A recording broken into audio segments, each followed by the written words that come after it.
Í byrjun mars, nánar tiltekið 9. mars, fann áhöfnin á TF-Sif 3 báta fulla af flóttamönnum. Og fyrst héldum við að þetta væri eftirlitsbátur.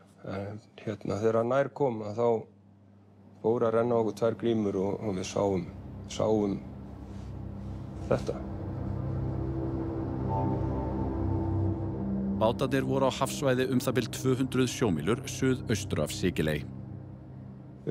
Mestar áhyggjur höfðum við þarna af þessum báti að hann ekki á siglingu. Og við sjáum ekki mikla hreyfingu á fólki. Og í kjölfari í raun og veru þá lýsum við yfir neyð vegna þessa báts. Og hann bara á reki? Reki, með það sem við áætlum á þessum tíma 200-300 manns um borð. Í einum bát? Já. Raunin svo tæplega 500 manns.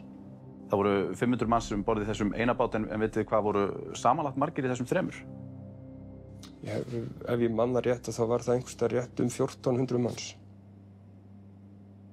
Allt þetta fólk, var það í mikilli hættu? Ég myndi alltaf segja að það væri hætta þegar þú kom með svona mikið af fólki um borð í svona tiltölulega litla báta. Við erum að tala um siglingatíma sem getur náð vel yfir vikutíma. Með svona mikið af fólki þá vitum við ekkert heldur hvernig staðan með mat og vatn. Þannig að sjálfsögðu myndi ég segja að þetta sé hætta. Þetta sé í raun og veru neyð. Hefur þá ekki bara áhöfnin á TF-Sif bjargað þessu fólki? Við erum sannarlega hlekkur í því að þetta fólk komst heilt til lands. Það klárt.